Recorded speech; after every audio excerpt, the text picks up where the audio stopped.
Hey everybody, welcome to Drive Thru Review 516. Today we're going to look at tanks.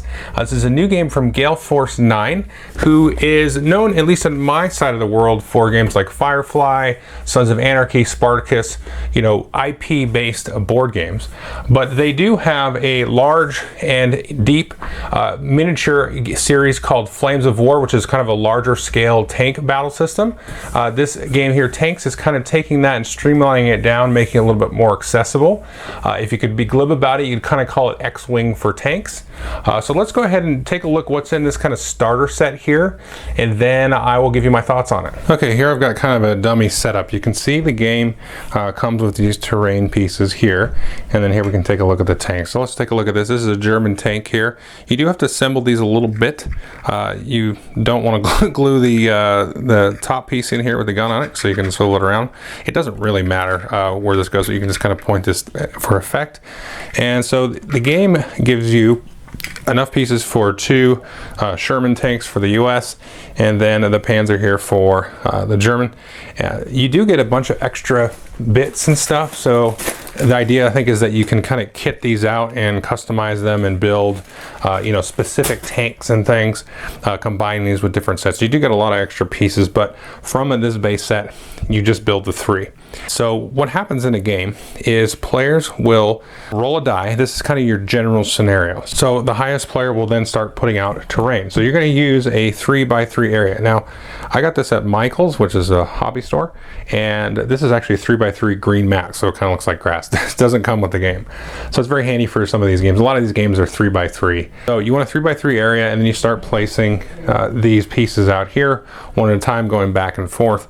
Then you'll roll another die, and then whoever gets the high roll there can choose to be attacker or defender. Now the defender gets to put out his pieces first, and they're going to be choosing a table edge, and you're going to use this tool here, and this is going to be used for movement, and I should have said it's also used for placing terrain. The terrain can never be within this distance here. And so you're going to pick a table edge, and then you put, let's just use this as an example over here. We'll take and put this, and then we'll tuck in the tank here behind the tip of that arrow there. So that's where he's going to start. And then the other player will take the other side of the table and deploy there. Now there are different scenarios, and then there's basically like four kind of more basic generic scenarios, and then there's a very specific historical scenario, so there's like 5. But then I think really a part of the game is once you get into the tactics of it, you can play this kind of drafting of this terrain. Now the bonus for the attacker, since they don't get to place first, they get to win all initiative ties, and that can be huge in the game. So the other thing players are going to do is you're going to take a card, and this is going to be what your tank is. So you could use, if you want, this Jag Panther here if you're playing German, or you could be a Panzer 4 and so on. Now you can see there's a build cost here. So this is 17. This regular Panther here is a 32, and so the rules state that you want to try to play a 50-point game. So you can see right away if you took this 32, you've eaten up a chunk of your points. The game is kind of fixed out of the starter box. I'll talk more about this in the review section. So, I mean, you're always going to have a 2-on-1 battle, as you can see here. That's always going to happen. So, but you might play around with doing kind of like 2 weak American tanks versus 1 really strong German tank. So we can take a look here. Here's a Super Pershing here. This is kind of a big beefy American tank there. And the box does come though with cards for some of the Soviet tanks. You can see a bunch of those there, as well as the British tanks. So let's say, for example, we were using the Jag Panther, right? And so this has a couple of key features on it. First, you can see the initiative here, which is a 6. You can see its attack power is a 6. Its defense is a 2, and then this is a hit point 6, and there's also 6 little dots. These cards are somewhat laminated, so you can actually write with dry erase on here if you wish, but you can also use damage tokens if you want to. Either way.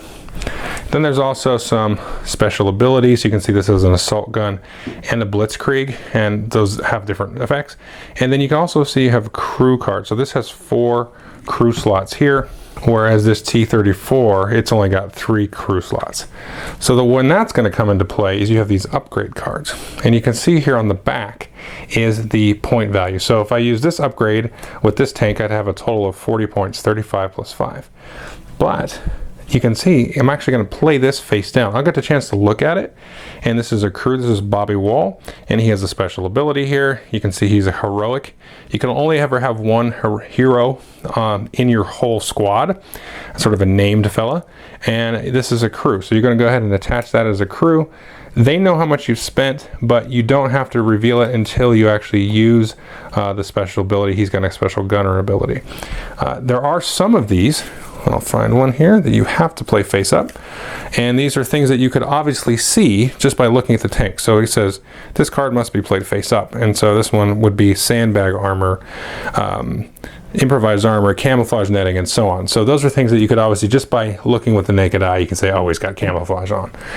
So those you play face up. The others you just reveal when you use them. Now, ones I was just showing you here, there's actually upgrade cards. And these you can have as many of them as you want. You see there's no upgrade slots. You just kind of put them under the card there. But you can't have more than one type. So one equipment, one armor, and so on. You can have just one of each of the different types. And these also, of course, have the indicated point cost on the face-up side of those cards. So you're going to choose these as well and build up to an equal number of points, like a 50-point or 100-point setup. The game kind of suggests that 100-point is ideal. So basically 2 boxes worth. So how does a round work? Well, if we just zoom out a little bit here, this is literally the rules here at the back of this book. It goes into some more detail and things inside the rule book. This is really all you need to have face up on the table. You're going to go through a movement phase, a shooting phase, and a command phase, and then that's it. So how's this going to work? Well, in the movement phase, you're going to go in ascending order. So from lowest initiative to highest, you're going to move.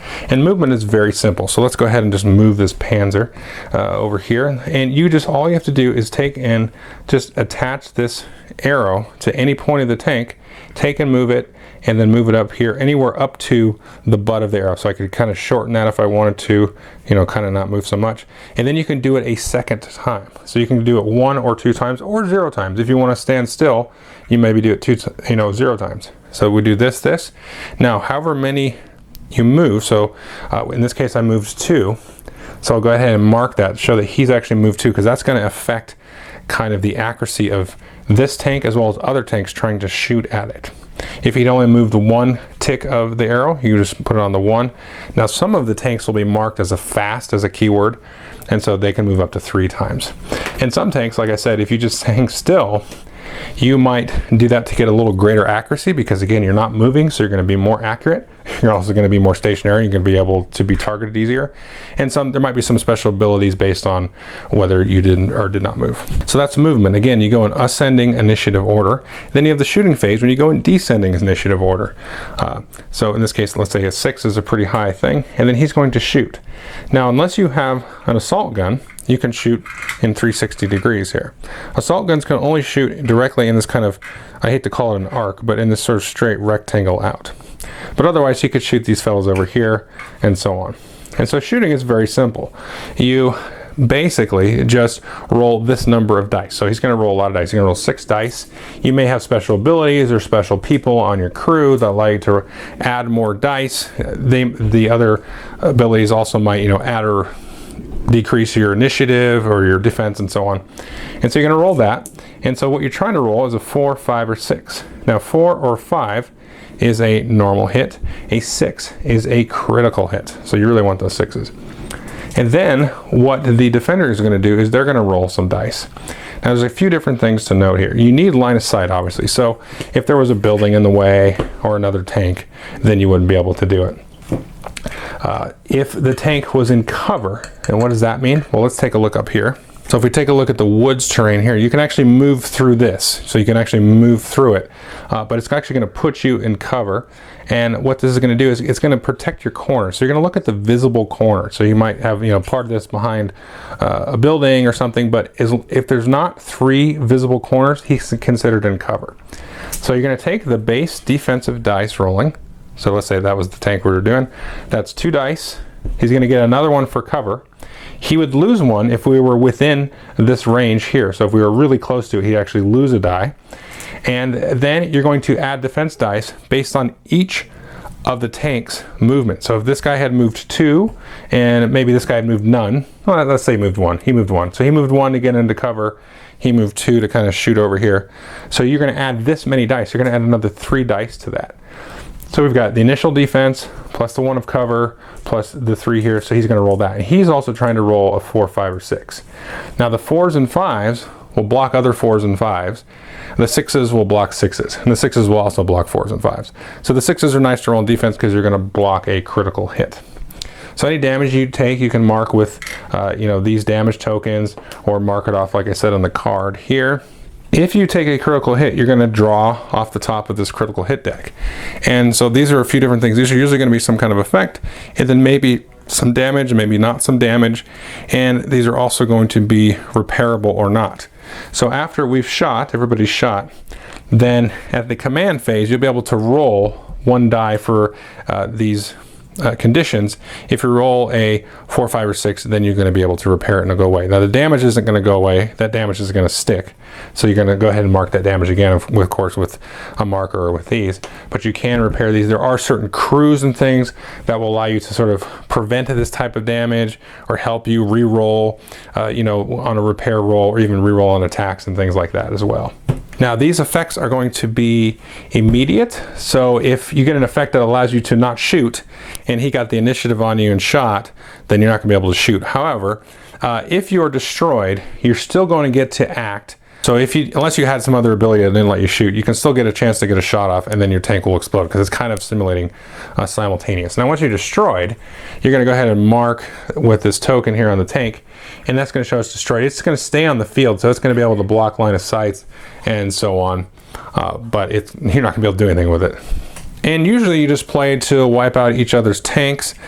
Sometimes you have these objective tokens which you can put out, and you can go and try to control certain parts of the map, and you get accrue victory points during the command phase at the end of the round. And you can play to a fixed number of points. Those are all kind of talked about in the scenario. And you can kind of combine the scenarios, with the drafting of the terrain and so on. And then once you start adding all these different tanks, you can start having different battles and things. So that was tanks. What do I think of it? Well, here's the thing. I'm of a dual mind of it, in a sense, because I don't think 3 tanks is really enough. It's not really like a full game. However, and I don't usually, fixate on price too much, but the price point of this is very low. I've seen it for less than 20 bucks online. I'm not sure if you can get it quite yet, but I did see some pre-orders and things. So you can get this for a reasonable price. And I would say, if this looks interesting at all, I would go ahead and get 2 of the boxes, because then you can build out to a full 100-point setup. You can have more than 2 versus 1. To me, that's really kind of the faulting with just kind of the starter box. It's like, oh, it's always 2 versus 1 or 1 versus 1. 1 versus 1 isn't really that interesting. And 2 versus 1, you just kind of, pincer the guy and flank him. So the game, though, the system of it is really, really fun. Now, of course, it's a lot like X-Wing. You've got your kind of, your dial or rail movement, whatever you want to call it with this. And you've got the different augmentation cards, the upgrades, the characters, and the different cards that, give you the stats of the tanks. These are compatible with their Flames of War game, so you can use these, or if you had Flames of War, you could just bring those in. So if you've already got Flames of War and you've got some Soviet tanks, you could just throw them in here. And I think they might be trying to put this as a sort of a stepping stone to Flames of War. They also have this other product. They didn't ask me to cover this, but I'm covering it anyway.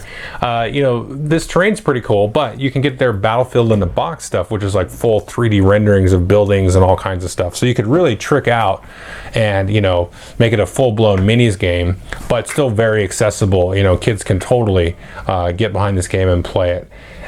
So I like the system. I just think if you really want to get into it, and I think it's reasonable, that I would just go and get the 2 boxes of it. And they're going to start having later this month and next month, little expansion kits with different individual tanks and different sets of tanks to add to the mix. And so you can start playing with different point scales and all that kind of stuff.